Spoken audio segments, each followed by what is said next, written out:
The call of the horizon, a journey where roads end and courage begins. The road had always been his comfort. The hum of tires on the asphalt, the rhythm of passing landscapes, the whisper of wind through the half-open window, these were the sounds that kept Daniel alive. He wasn't running away, not exactly. He was just moving forward because stopping meant facing what he had lost. The morning sun broke over the horizon like a quiet fire, painting the empty highway gold. His old truck, dusty and dented from years of wandering, cut through the stillness. A map sat on the passenger seat, worn and folded 100 times, its edges torn from too much hope. There were circles drawn in red ink, places he had been, places he thought might give him peace. None had. Daniel had been on the road for nearly a year now, since the accident that took his wife, Sarah. One moment she had been laughing beside him, her hair flying in the wind. The next, there had been silence, smoke, and the cruel twisting of metal. He had survived, but only his body had. The rest of him was a ghost drifting between miles. That morning, as he drove past the sign that read, "End of County Road 7 to 2 miles ahead," he felt a strange pull in his chest. Beyond that sign, there was nothing marked on his map. It was a place where roads ended and wild land began. A few locals had warned him that the dirt tracks ahead led nowhere, just open plains, abandoned towns, and the edge of a great desert where even the wind forgot its way. But something inside him whispered, "Go." He slowed the truck, staring at the horizon. The sky stretched endlessly, a blue ocean of possibilities.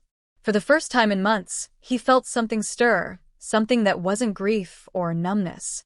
It was curiosity, a faint, flickering spark of courage. He stopped at a small roadside cafe just before the pavement ended. The building looked like it had grown out of the dust itself, faded paint, creaking door, an old jukebox humming softly inside. The woman behind the counter gave him a knowing smile, as if she'd seen 1,000 travelers like him before. "Coffee?" she asked, wiping her hands on a cloth. "Please," Daniel replied, his voice quiet. She poured him a steaming cup and leaned on the counter. "You're heading toward the flats, aren't you?" "I guess so," he said. "Didn't plan it. Just following the road." "There's not much out there," she warned gently. "Just silence and sand. But sometimes that's what people need." Daniel nodded. He didn't know what he was looking for, maybe forgiveness, maybe meaning, maybe just proof that he could still feel something. As he sat by the window, he noticed a man at the far corner of the cafe. Older, dressed in worn leather, his eyes sharp and distant. He looked like someone who had spent his life chasing horizons. The man caught Daniel's glance and nodded once, almost like a greeting between fellow wanderers. "You heading into the no-man's land?" the stranger asked.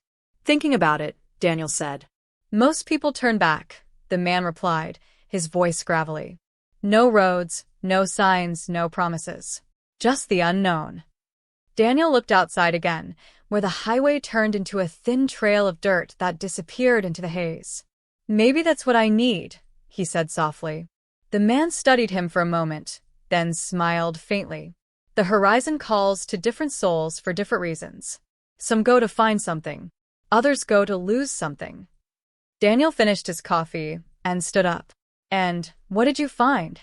The old traveler's eyes glinted with something like sorrow. "Myself. But only after I lost everything else." Daniel paid his bill and stepped outside. The wind carried the scent of dust and distance. He stood beside his truck, watching the paved road fade into the wilderness ahead. For the first time in a long while, he didn't feel lost, just uncertain. And that uncertainty felt almost like freedom. He started the engine, the rumble filling the silence. The woman from the cafe stepped outside and called after him. "Careful out there. The horizon has a way of testing your heart." He smiled faintly through the window. "Maybe it's time mine got tested." The tires crunched against the gravel as he drove forward. The asphalt ended, and the world opened wide. No signs, no fences, no maps. Just the call of the horizon stretching endlessly before him. As the truck disappeared into the distance, the cafe faded behind him like a memory. The sun climbed higher, burning the mist away. Every mile felt like shedding a piece of the past. Every gust of wind whispered the same promise. Keep going. And so Daniel drove on, toward the unknown, toward the place where roads end and courage begins. The last stretch of pavement vanished beneath Daniel's wheels like a line being erased. Ahead lay a sea of golden dust and silent dunes, rolling endlessly under the merciless sun. The world was wide, raw, and stripped of everything human. No buildings, no fences, only the wind's voice and the whisper of sand shifting across forgotten trails. Daniel drove carefully, the truck bouncing on the uneven dirt path. The sky above him stretched so far that it almost felt unreal, a blue dome swallowing everything beneath it. The air shimmered with heat. He rolled the window down and felt the dry wind sting his face. Hours passed. The trail wound through stony plains, dried riverbeds, and skeletal remains of trees that hadn't felt rain in years. His map was useless now. The markings ended miles back. Still, he kept going. Something deep inside him, something he couldn't name, pulled him onward. By afternoon, the truck's fuel gauge had dropped dangerously low. He slowed down and stopped near a flat stretch of land. The silence was so heavy it pressed on his chest. No birds, no insects, only his heartbeat and the sigh of the wind. He stepped out, his boots crunching against the coarse sand. The horizon rippled in the distance, making the land look alive. For the first time in his wandering, Daniel felt small, so small that it frightened him. He stood there for a long while, watching the desert breathe. Then he unpacked his tent and supplies, deciding to rest before nightfall. As he worked, he found his mind drifting, to Sarah, to the accident, to the empty days that followed. He remembered the sound of her laughter, the way she'd grab his arm when the wind rushed through their car. He could still hear her voice sometimes, soft and distant, like an echo in his chest. Keep driving, Danny. There's always something beautiful beyond the bend. That memory cut deep. He sank to the sand, eyes closed, letting the desert swallow his tears. When he opened them again, the sun was sinking behind the dunes, bleeding colors into the sky, red, gold, violet. It was breathtaking. He had never seen a sunset so wide, so endless. It was as if the heavens themselves were stretching toward him. Then faintly he heard something. At first, he thought it was the wind. But the sound grew, soft, melodic, like a hum or a song carried across the plains. It was strange, haunting, and beautiful. Daniel turned, scanning the dunes. No one was there. The sound faded and returned again, echoing from nowhere and everywhere at once. "Hello," he called out, his voice breaking the silence. Only the wind answered. He stood, walking toward the sound, feeling the pull of something unseen. The desert glowed under the dying sun, and shadows stretched long. Each step felt uncertain, yet his heart beat faster with an odd sense of recognition. After a few minutes, he reached the crest of a dune and froze. Below, half buried in sand, was what looked like the skeleton of an old bus. Its windows were broken, its roof caved in, the metal rusted by time. The wind whispered through it, creating that haunting tune. The song wasn't a voice at all. It was the desert's breath playing through the hollow shell. Daniel climbed down and brushed his hand across the faded paint. The letters on the side were almost gone, but he could still make out the word horizon. It sent a chill through him. Inside, the air was cool. Sand had filled most of the seats. A few old suitcases lay open, their contents long turned to dust. On the back wall, someone had written in black paint, "Where the road ends, the soul begins." He traced the words with his fingers. A strange calm settled over him. Whoever had been here before him must have followed the same pull, the same need to find something beyond maps and borders. That night, he camped beside the wreck, building a small fire. The stars came out one by one, bright and unblinking in the black sky. There were so many of them that it made his chest ache. He hadn't seen stars this clearly in years. As he sat by the fire, he whispered to the emptiness, "If you're still out there, Sarah, I hope you can see this." The wind stirred gently, almost as if answering him. He thought he could hear her laughter again, faint and soft like a memory refusing to die. Then, out of the darkness, a flicker of light appeared on the horizon, far away, like a lantern moving slowly across the dunes. Daniel stood, heart racing. There shouldn't have been anyone out here. He watched as the light grew brighter, closer. It wasn't a vehicle, too smooth, too steady. It looked like someone walking with a lamp, but the glow was strange, almost bluish. Daniel grabbed his flashlight and shone it toward the figure. Nothing. The light vanished instantly, swallowed by the night. He waited, breath shallow, every sound amplified. But there was nothing. Only silence, stars, and the whispering wind. Finally, he sat back down, telling himself it had been a trick of the eyes. But deep down, he wasn't so sure. As he drifted to sleep, the last thing he saw was the faint shimmer of the horizon in the moonlight, calling to him again, softly, endlessly. Tomorrow, he knew, he would follow it. Tomorrow, his real journey would begin.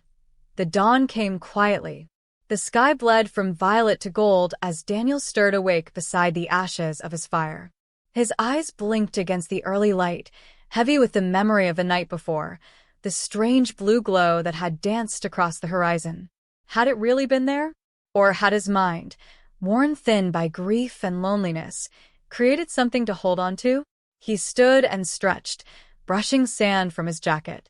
The desert around him was still, endless, and pale under the morning sun.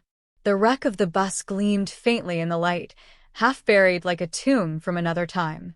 Daniel packed his tent, filled his canteen, and looked once more at the message painted on the bus.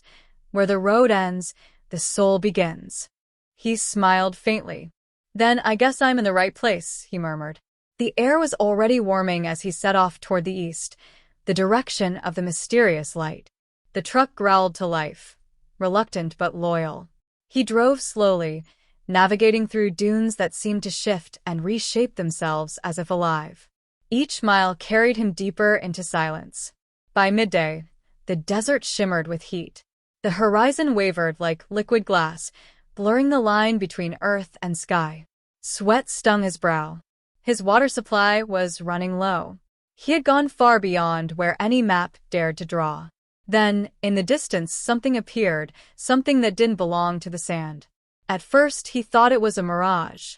But as he drove closer, the image grew sharper. A tall wooden structure stood against the blinding sunlight, surrounded by fragments of stone and glass. It looked like a watchtower, weathered by time and storms. Daniel parked at the base and stepped out, shielding his eyes. The tower's wood was gray and cracked, its rungs brittle, but still climbable. Beside it, an old sign lay half buried in the sand. He knelt and brushed it off. The words were faint, but he could make out a name. Outpost 41, Observation Point, the Horizon Watch. He felt a shiver. The same word again, horizon. Curiosity surged stronger than fear. He grabbed his canteen, slung his backpack over his shoulder, and began to climb. The rungs groaned under his weight, each step creaking like an old memory. The wind picked up as he rose higher, carrying whispers through the hollow structure. At the top, the world opened up before him, an endless ocean of sand and light. The view was breathtaking and terrifying all at once. From up there, he could see miles in every direction, dunes rolling like waves, broken roads vanishing into dust, and far off, a faint gleam on the edge of sight. The light again. It flickered just above the horizon, the same bluish glow he'd seen the night before. But now it seemed larger, pulsing softly, like a heartbeat. He stood frozen, feeling the pull of it deep within his chest. It wasn't just light, it was a call. A small metal box lay at his feet, rusted shut but with a symbol scratched onto its lid, a circle split by a single line, like the sun setting over the earth. He pried it open carefully. Inside was a weather-beaten notebook, its pages yellowed with age. He turned to the first entry. The handwriting was shaky, but legible. Day 3. The horizon isn't what we thought. It changes shape when we approach. It calls to us in dreams, whispering our names. I've seen others walk toward it and never return. Still, I can't look away. Something waits out there. Daniel's hands trembled as he flipped through more pages, descriptions of strange lights, shifting dunes, and voices heard at night. The last entry was dated years ago. Day 41. If anyone finds this, follow the light. It's not an end, it's a door. He stared at the words, his heart pounding. A door. He climbed down the tower slowly, the weight of the discovery pressing against his chest. The desert was quiet, almost expectant. Back in the truck, he checked his compass. The direction of the light was southeast. He hesitated for a moment, then turned the ignition and began to drive again. As the hours passed, the light grew clearer. It no longer looked like a mirage. It was real, shimmering just above the horizon like a beacon. The sky deepened into orange as the sun fell. By dusk, Daniel reached a ridge of black stones. The truck couldn't go further, so he parked and continued on foot. His boots sank into soft sand as he climbed the ridge, breathing heavily. At the top, he stopped and gasped. Before him stretched a vast plain of cracked white earth, glowing faintly under the fading light. In the center of that plain stood a single, solitary structure, a circular frame of stone, about twice his height. And from its heart radiated that same blue light, pulsating softly, like it was alive. It looked almost like a doorway, standing open in the middle of nowhere. The wind howled through it, carrying faint echoes, like whispers too distant to understand. Daniel felt every nerve in his body tighten. Fear and wonder tangled in his chest. He took a slow step forward. The ground trembled slightly beneath him, and for an instant, the light flared brighter, reflecting in his eyes. He could feel warmth on his skin, like sunlight even though the sun had already set. "Sarah," he whispered. He didn't know why, her name just slipped out, instinctively, as if she were part of that glow. For a heartbeat, the light pulsed in response. Daniel stood frozen, his heart pounding like thunder. The horizon wasn't calling him anymore. It was waiting. He stared at the glowing frame, realizing this was no ordinary journey. The desert wasn't empty. It was alive, testing him, guiding him towards something beyond the limits of what he understood. As night fell completely, Daniel set up camp near the ridge.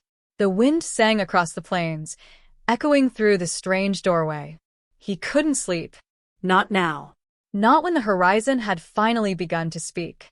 Tomorrow, he told himself, he would step closer. Tomorrow, he would find out what lay beyond the light. The night stretched long and restless. Daniel lay awake, his thoughts circling like vultures over an old memory. The blue light from the stone circle pulsed softly in the distance, steady and patient, like a living heartbeat. It didn't fade or flicker, it waited. He sat by the dying fire, clutching his canteen. The air had grown colder, and the stars were sharp and endless above him. He felt small beneath them, like a single grain of sand in an ocean of time. Yet, beneath his fear, a strange calm had settled, a feeling that he was exactly where he was meant to be. When dawn finally came, he packed his things, leaving the truck behind. The air shimmered gold again, and the wind was quiet, almost reverent. Every step toward the glowing structure made the world around him seem to blur, as though reality itself was thinning. As he approached, the blue light grew stronger, painting his skin in its glow. The stone circle stood silent and ancient, its surface carved with patterns too worn to read. The closer he came, the louder the air seemed to hum, not with sound, but with energy, like the world itself was holding its breath. He reached out a trembling hand and touched the edge of the frame. The stone was warm. Instantly, the light flared, blinding him. The ground shifted beneath his feet, and the wind roared in his ears. For a heartbeat, Daniel thought he was falling. Then, silence. When his vision cleared, the desert was gone. He stood in a vast expanse of light and shadow, like being inside the horizon itself. The air shimmered, and the sky was neither day nor night. All around him stretched rippling plains of silver sand, reflecting faint images that moved like memories, his memories. He He saw himself sitting beside Sarah under the old oak tree behind their house. He saw her smile, the one that used to make the world brighter. He saw their last trip together, the long road that ended too soon. Daniel took a shaky breath. "What is this?" he whispered. A voice answered, not from ahead or behind, but within. "This is where the journey ends for some, and begins for others." He turned, but no one was there. The voice was soft, familiar, almost like Sarah's. "You've come far, Daniel. You've walked through silence, pain, and loss. But the road doesn't end with grief, it ends with choice." Daniel's throat tightened. "Sarah?" The air shimmered, and suddenly she was there, not solid, but radiant, like light given form. Her eyes were warm, the same color he remembered. Her voice, though softer, carried through the stillness, like music. "You kept driving," she said with a small smile, "even when everything told you to stop." He took a step forward, tears stinging his eyes. "I didn't know where else to go." "You came here," she said, "because part of you still wanted to live. You followed the call, not of the horizon, but of your own heart." Daniel fell to his knees. "I can't let you go." She knelt beside him, her hand hovering just above his cheek, though he couldn't feel her touch. "You already did, Danny. The moment you drove into the desert, you began to let go." He shook his head, the weight of grief pressing down again. "I just wanted to find peace." "Peace isn't something you find," she said gently. "It's something you become." Around them, the silver sands began to shift. The echoes of Daniel's past, the car crash, the hospital, the empty house, rose like waves, surrounding him. He felt their pull, sharp and merciless. "Courage," Sarah whispered, "isn't about moving on. It's about carrying love into the unknown." The light began to fade from her form. He reached out desperately. "Don't go. Please." Her smile trembled but never broke. "You'll see me again. In the wind, in the light, in every road you travel. But you must go forward now. The horizon isn't behind you, it's ahead." The wind roared once more. The light around the doorway flared again, and the vision shattered into brilliance. When Daniel opened his eyes, he was lying in the sand again, just outside the stone circle. The sun was rising. The blue light was gone. For a long moment he didn't move. The world was quiet except for the gentle hiss of the wind. He felt different, lighter somehow, though his heart still ached. He stood slowly, brushing sand from his clothes. The air smelled fresh, alive. Far in the distance, he could see a new line cutting across the desert, a faint trail, as though carved by unseen hands. The horizon had changed. It was no longer flat and endless. It was rising, leading upward into misty hills that hadn't been there before. Daniel turned toward it, feeling the weight of choice settle in his chest. He could stay here, where the mystery had ended, or he could walk forward, toward whatever waited beyond the new road. He looked up at the morning sun. "Thank you," he whispered. Then he began to walk. The wind rose behind him, warm and steady, carrying a faint sound that made him stop, a whisper, like laughter. Sarah's laughter. He smiled. For the first time in what felt like forever, it didn't hurt. Each step forward felt lighter. The desert no longer seemed empty. It was alive, breathing, guiding him. The road ahead was uncertain, unmarked, but he didn't need a map anymore. He finally understood. Courage wasn't the absence of fear. It was walking anyway, even when the path disappeared. And so Daniel followed the call of the horizon once more, toward the place where roads end and the soul begins again. The sun was climbing high when Daniel reached the first rise of the new land.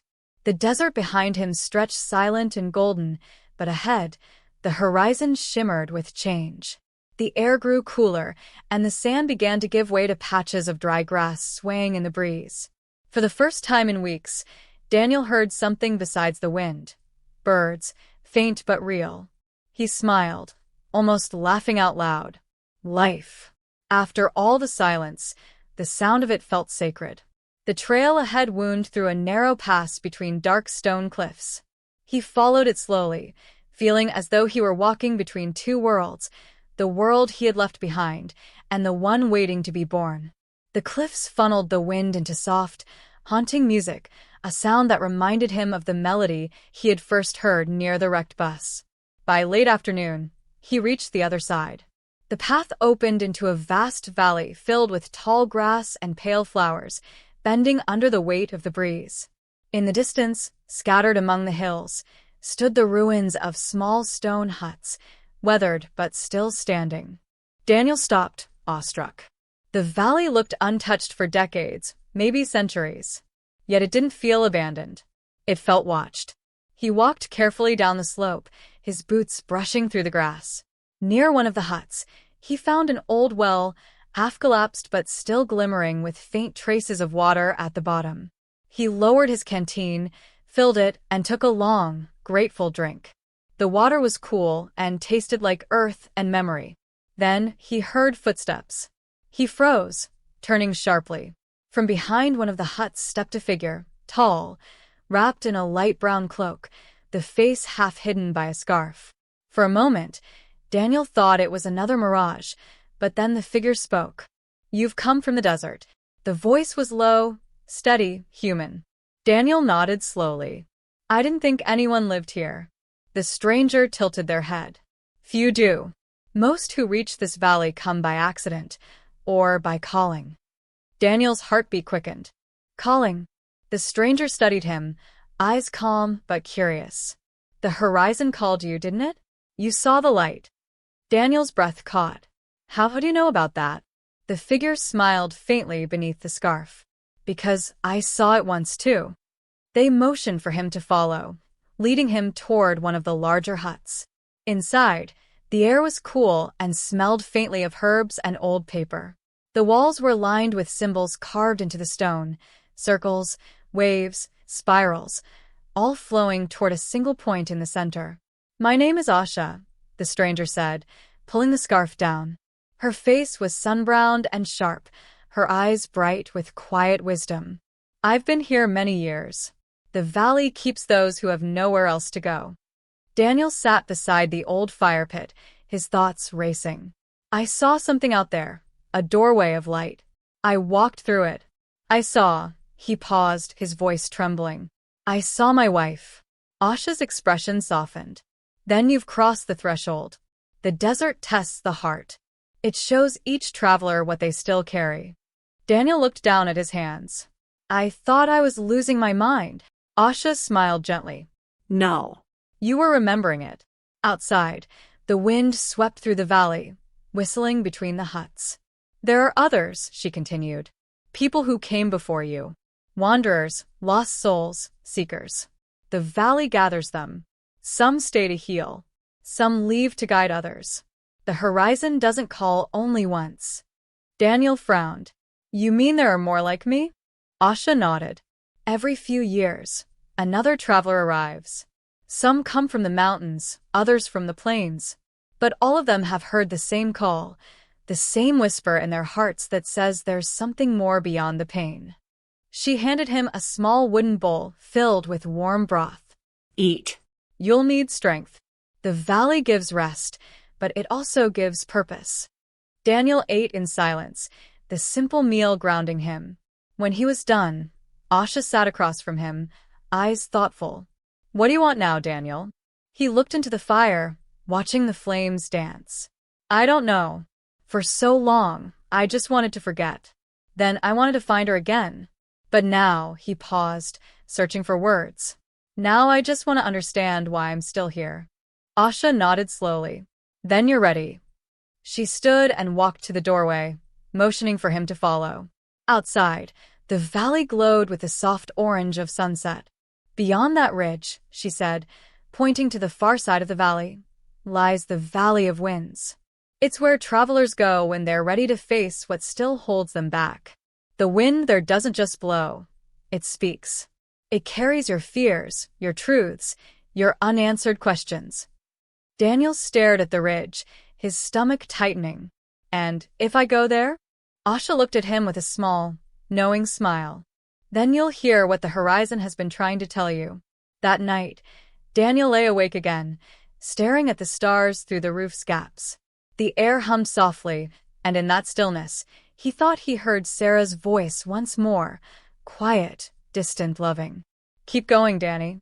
You're almost there." When dawn painted the valley gold, Daniel rose, packed his bag, and turned toward the ridge. Asha was already there, waiting. She handed him a walking staff carved from old wood. "The wind can be cruel," she said, "but it always speaks truth. Don't run from what you hear." Daniel took the staff and nodded. "Thank you."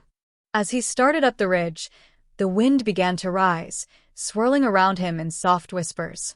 At the top, he turned back one last time. Asha stood below, her cloak rippling, her face lifted to the sun. Then Daniel faced forward again. Beyond the ridge, the world opened into motion.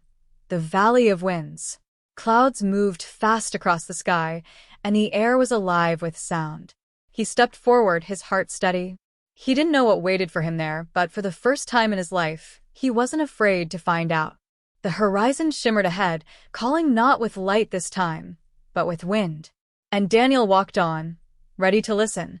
The wind met Daniel like an old friend and an ancient judge. It rolled over the ridge in great, sweeping waves, bending the tall grass and tugging at his clothes as if urging him onward. The air was alive with sound, not just the howl of the breeze, but voices buried within it, faint and ghostly, like whispers carried across miles of time. He paused at the top, breathing deeply. The valley below him spread wide and wild, its hills shaped like frozen waves of air. Dust danced through shafts of sunlight, and the sound of the wind shifted constantly, one moment soft as a sigh, the next like a chorus of lost souls.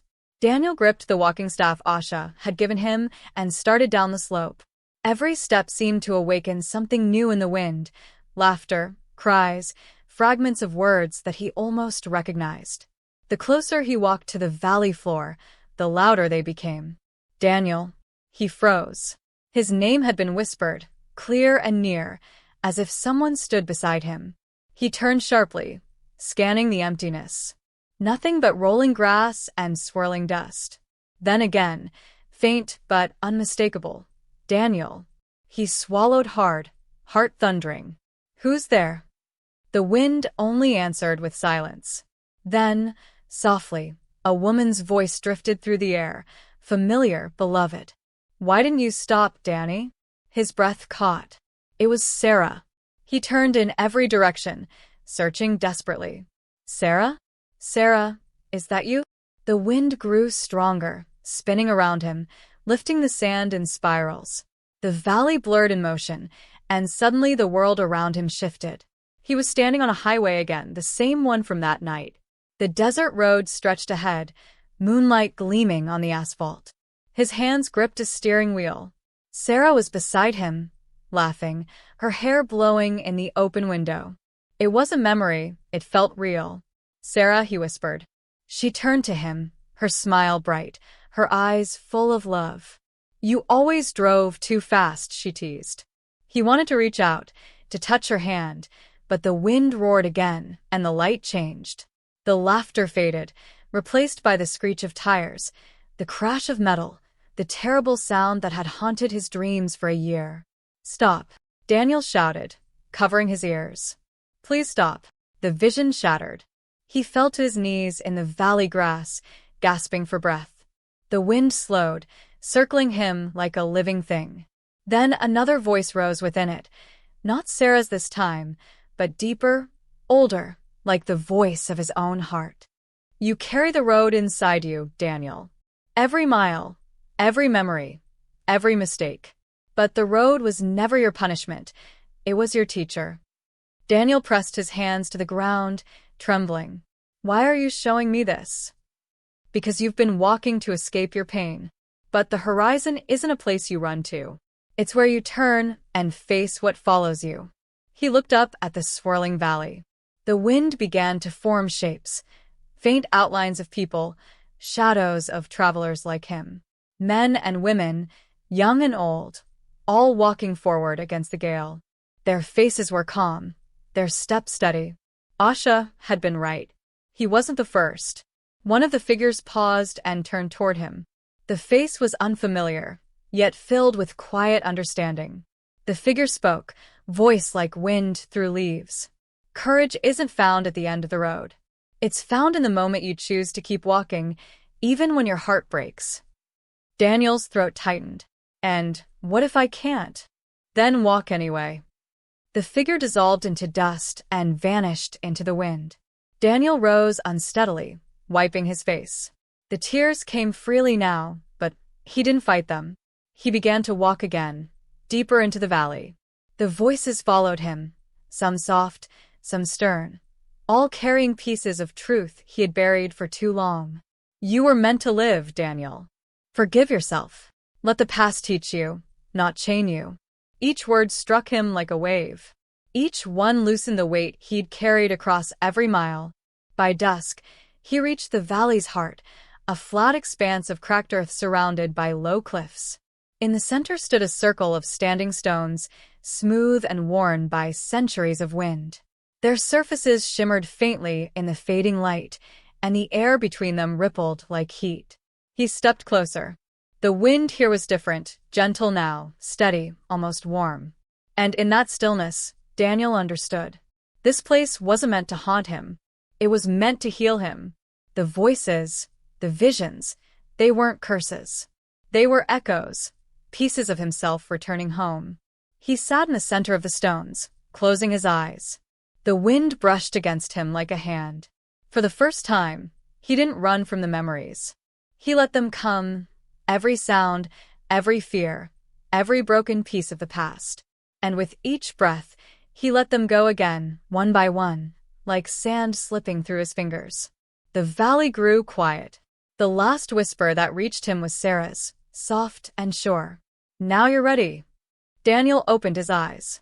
The sky above had cleared completely, and the horizon glowed with a soft, golden light, not the harsh fire of the desert sun, but the warm light of dawn. The air was cool, alive. He stood, his heart lighter than it had been in years. For the first time since Sarah's death, he didn't feel lost. He didn't feel broken. He just felt alive. The valley wind brushed past him again, but now it carried no whispers, only the sound of peace. Daniel looked toward the horizon. Beyond the far cliffs, the land stretched on, vast and unknown. But this time, the unknown didn't frighten him. It invited him. He smiled faintly. Thank you, he whispered to the valley, to the wind, to the voice within. Then he started walking again, each step steady, sure and free. The horizon ahead shimmered softly, as if smiling back. The journey wasn't over. No, it was just beginning.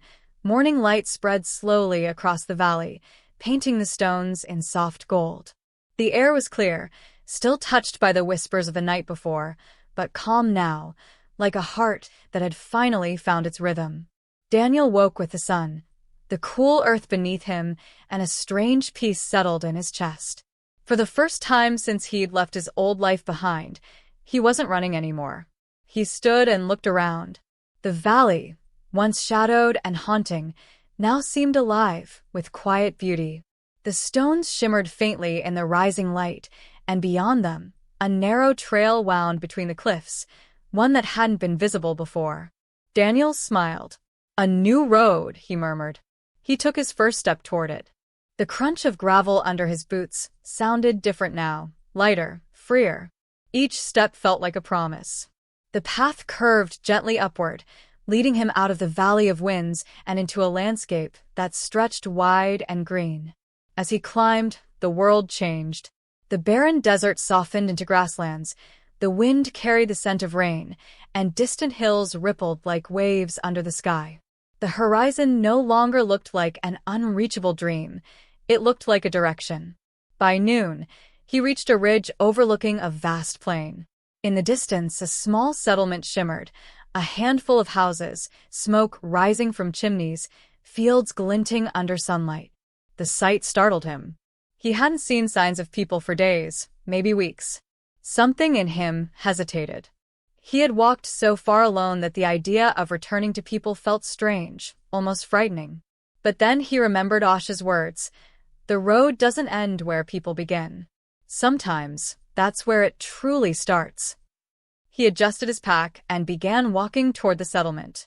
The village was called Kalen's Rest, named after a traveler who had once died peacefully there after years of wandering.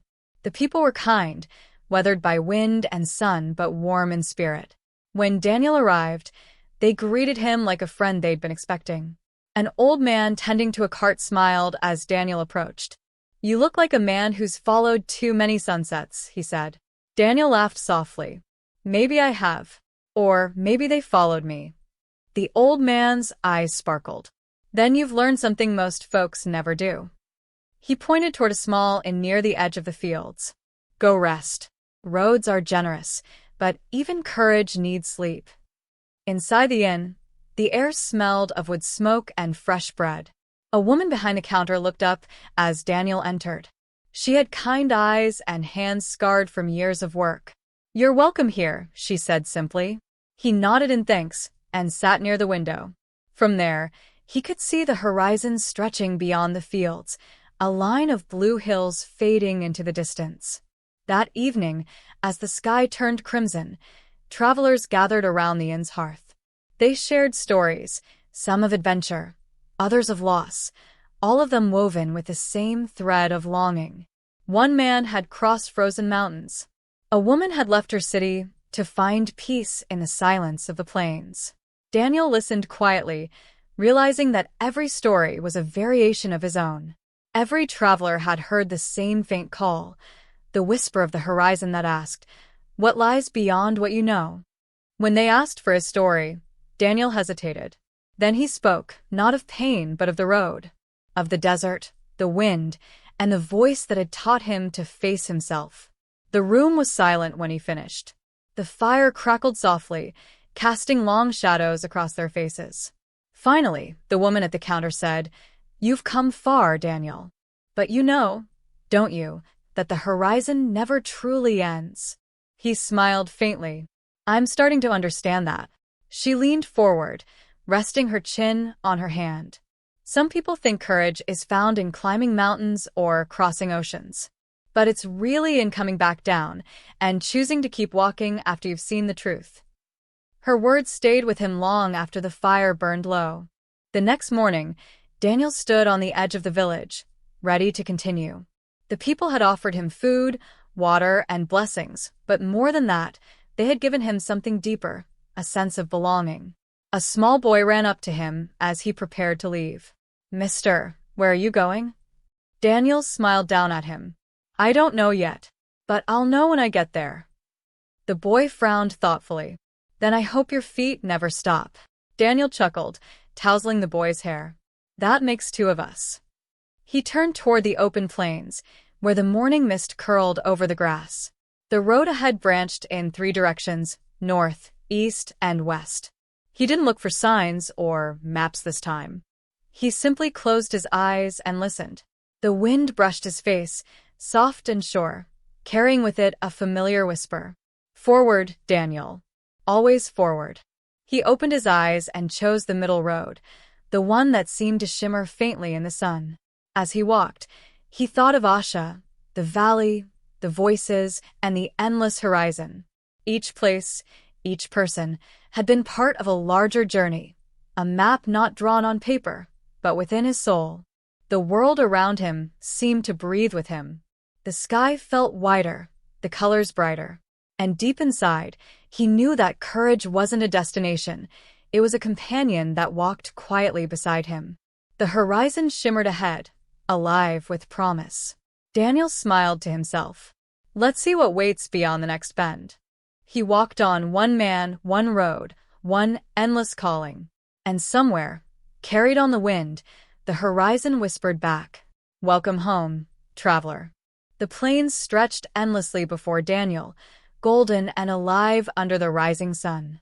Each step he took left only the faintest mark in the soft soil, quickly erased by the wind. It was as if the earth itself reminded him that no journey truly belonged to the traveler. It belonged to the road. Days turned into weeks. The grasslands gave way to forests, the forests to mountains, and the mountains to rivers that glittered like ribbons of light.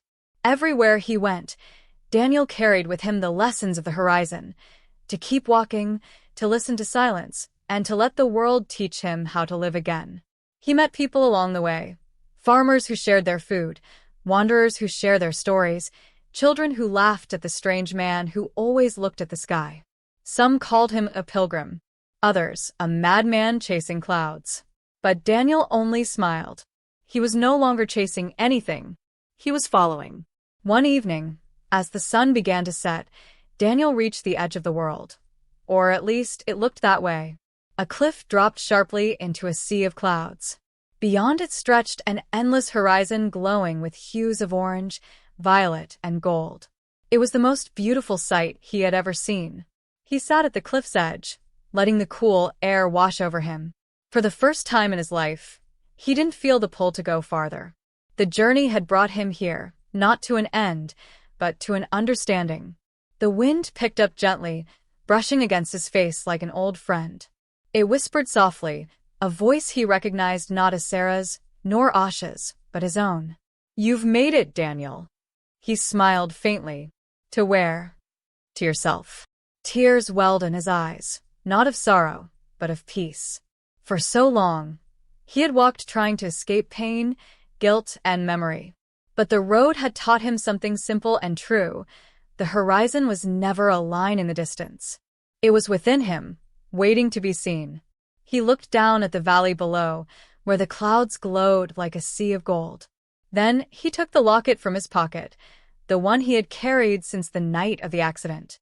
Inside was a photo of Sarah, smiling beneath a clear sky. He opened it one last time, tracing her face with his thumb. "I'm sorry it took me so long to understand," he whispered. "You weren't asking me to stop walking. You were asking me to keep living."